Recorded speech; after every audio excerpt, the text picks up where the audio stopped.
Mapagpalang araw mga lalabs. Ngayon nga ay araw ng Saturday. So ngayon po ako lang po may pasok ngayon bukod sa construction. So nandito po ako sa irrigation. Shoutout everyone kung hindi pa po kayo nakasubscribe sa aking YouTube channel. Lalabs, pa-subscribe na mo, pa-like, comment, and pa-share kung nagustuhan nyo po ang aking video. So buksan na natin ang roll up. So ngayon po ay panibagong aking gagawin. Dahil ako po ay maglilinis ng filter ng mga tangke. So ayan po yung mga dapat kong gawin at aayusin. Ilan yan? 1, 2, 3, 4, 5, 6. So yan ang ating, ayan, may leak, may umaagos. So yan ang gagawin natin. Tapos ipapakita ko rin sa inyo aming opisina sa irrigation.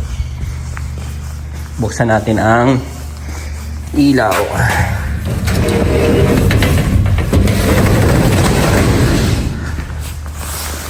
Ayan. Actually bago lang to, hindi pa to kompleto. Nag-ayos pa lang kami. Saan dyan ang ating mga ginagawa. Everyday. Dito po lalab sa irrigation ng blueberry. So yan po yung mga iniikutan ko. Sa birdnet 1, bulb 1. So pupunta ako mamaya sa bulb number 3. Dito ako pupunta mamaya. Kasi yan pong gagawin. So ang ating mga kargamento, ang ating mga equipment. So wala dito ang aking PC. Nandun sa laboratory. Tapos andun din yung mga gamit, mga tools. Pagkakailanganin mo ng tulong. So, ayan yung mga tangke lalab sa kailangan ko pong linisin ngayong araw na ito. So, ang laki. Ayan, tank 1, 2, 3, 5 po yan lalab sa tangke na gagawin ko ngayon. Linisin ko ang kanilang mga filter para umagos ng maayos, mawala yung mga bara sa... Ayan, may leak. Yung mga bara dyan sa tubig. So, yan po ang gagawin ko ngayong araw. Pagkatapos nyan, kukuha na po ako ng mga sample sa field and dadalhin natin sa laboratory. So, ang iba ay may kalumaan na mapapansin nyo man dyan. Tapos, gagamit din po ako nyan yung pressure wash para kung sakali sobrang dumi ng filter ay dyan ang gagamitin natin. And ayan yung mga bucket, mga timba na puti para paggamitan natin ng yan, lalabs. Tapos andito yung mga elbow na ginagamit ko sa farm, sa irrigation. Andun yung mga tubo na tinanggal. Ayan ang ating mga kagamitang pandigma. Hindi, mga ayan, yung elbow na ginagamit ko pag may sa mga sa drifting line. May T. Tapos may yung joiner, may T. Tapos yun may mga small elbow. May 14, may 16, may 18. May mga sukat po yan. Pati yung mga pipes. Andyan din pong ayan yung mga box. Nalagay ng mga maliliit na mga tornilyo. Yan, naikot ko na kayo dito lalab sa aming So ito po ay nasa barko. Hindi, joke lang. Dan niya yung aking service. Tapos sa labas lalabs, sa kabila dyan naman ay ay yung irrigation, ay yung gawaan ng mga bag pag nagagawa ng sa planting. So mamaya ipapakita ko po lalabsan kung papaano. So ngayon ay mag-start na ako. So ang goal na natin gagawin lalabs ay i-close muna natin to. Tapos i-open natin ito.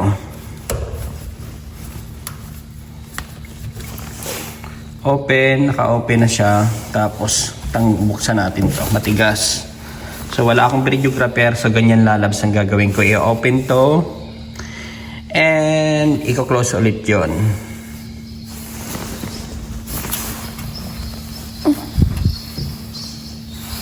So patayin ko muna.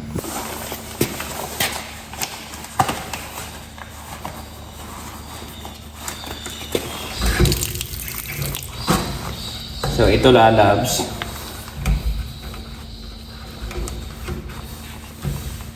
So naka-open po ito lalabs. So kailangan natin to i-close.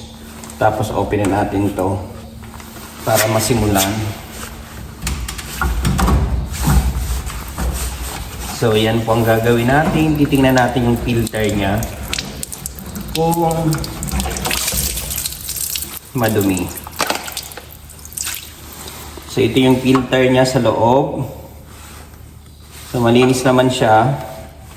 Tingnan nyo, malinis. Sa kabila malinis. So ibabalik na natin. Ganun lang.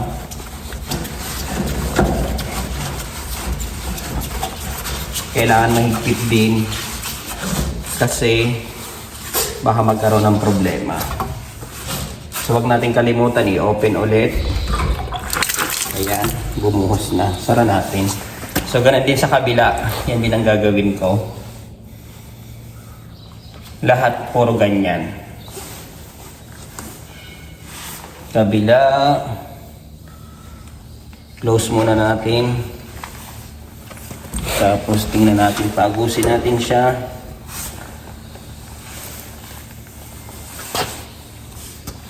Ito natin buksan ang filter.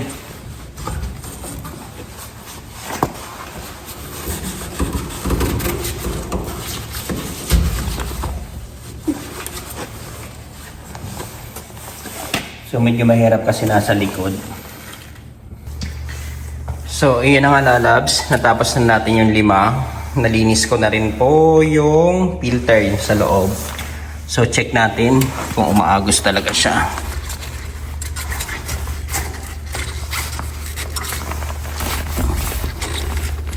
Nasa ilalim.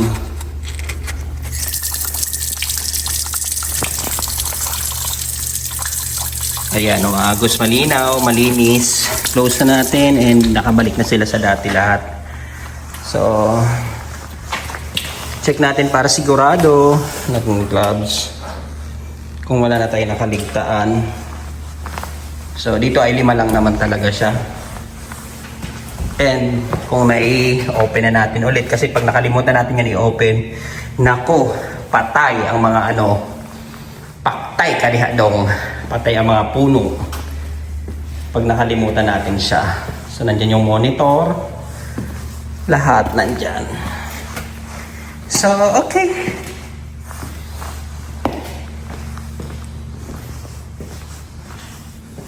Yan, mission accomplished. 5 tapos. Dito naman tayo sa tank number 1. Ayan. So, ayan. So, tayo din ay nagmi-mix ang loob niya ng mga fertilizer kung ano-ano pa na inilalagay. So, ayan yung tanke. Ayan, dyan tayo bubuksan natin yan. Kailangan natin yan i-close. Ito, dito. So, umpisahan na natin ang paglinis dito sa malaking tangke.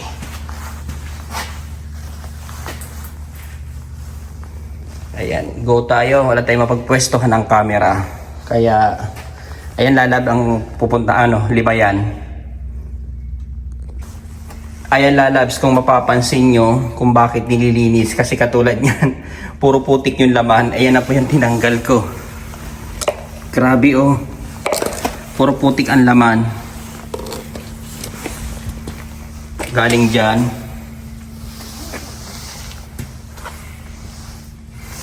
Ayan lahat, tingnan, buksan, try nga natin i-open. Ayan yung laman, puro putik.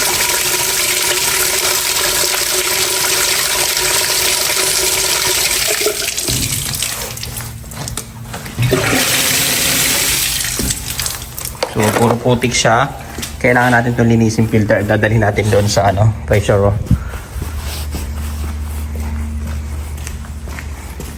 Kung bakit siya nililinis.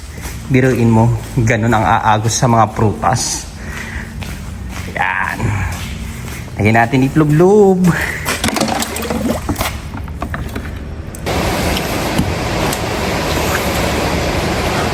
Lalabs. Itong malaki bubuksan na natin. Tingnan natin, ayun, naka-open siya. Close muna natin para mabuksan natin ito. Ayan yung tubig. Tingnan natin kung ano ang ayun. So ito po yung filter niya. Tingnan niyo po yung lumabas.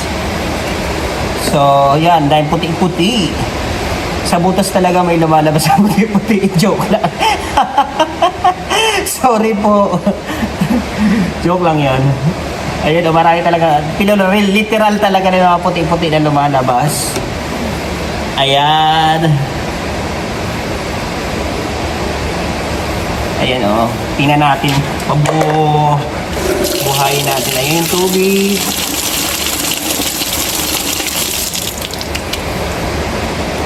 Dadalhin natin ito doon sa ano. Para malinisan. Kung mapapansin nyo pala lalabs, bawat filter po ay magkakaiba po ng laki. So, ganun din yung tangke na pinanggagalingan, magkakaiba po yung laki. Yun, hindi ko po alam kung napapansin nyo. So, ito po yung pinakamalaki sa tank number 5. Ayan yung isa. Ito kasi hindi nagana. Ito sa tank number 4. So, medyo maliit. Ayan, medyo maliit. Doon din sa ano, ito, medyo maliit. Tapos, doon sa kabila. So, yun yung last na ano, na gagawin natin doon sa kabila sa tank number 5. Ayan, maliit. Ito po yung tanke niya. Kung mapapansin nyo doon sa likod ay mababang height. So, for sure, hindi ko yan abot sa taas niyan. So, kaya may mga hagdan tayo, may ladder, and for clip na gagamitin. So, abang-abang lang lalabs kasi lahat ng ginagawa ko at gagawin ay papakita ko po sa inyo. Exciting. Sobra pa ako excited kasi everyday may natututunan ako.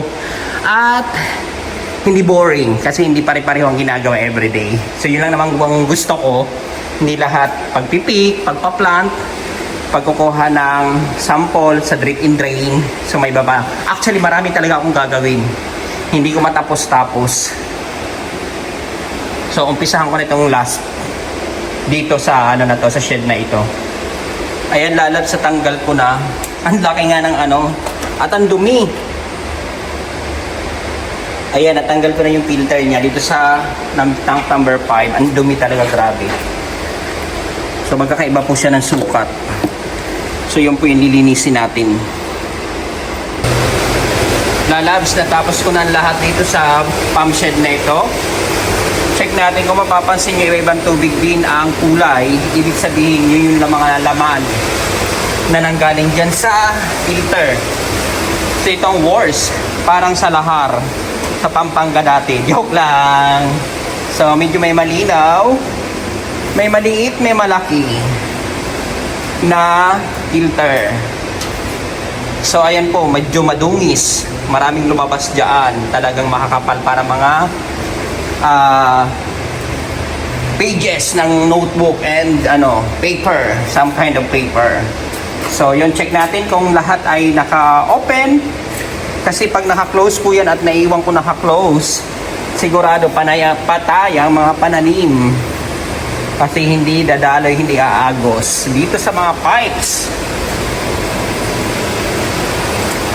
Ayan na, okay na, ready na ang lahat. Lipat na tayo dun sa kabila. Sa kabilang pump shed. So, of course, check natin mga ilaw. I-close natin, sayang ng kuryente ang ating opisina. Sayang ang kuryente. I-off natin ang ilaw.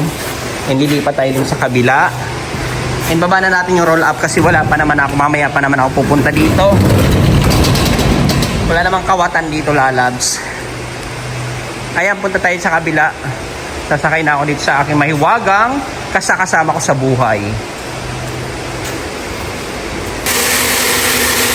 Lalabs, nandito na nga ako sa kabilang shed. So, tingnan nyo naman.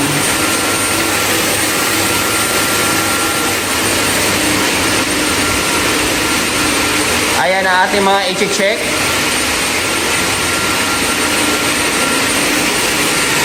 Ayan. Sa patubig. Ang dami natin. Sobra akong enjoy. Ang dami natin natututunan.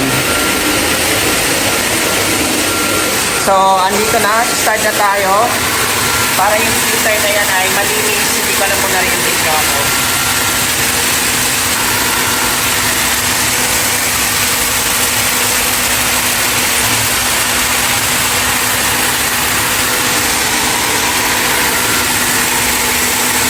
Paagos na. So, ayan na nga, lalabs. Dito na naman tayo sa kabilang tangke. Ayan ang taas niya. Isa, dalawa. Ayan ang taas niya.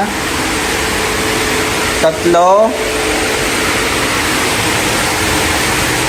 Apat. 5 tangke pang gagawin nating lalabs. Ayan o. Ang lalaki. Nandun pa sa kabila.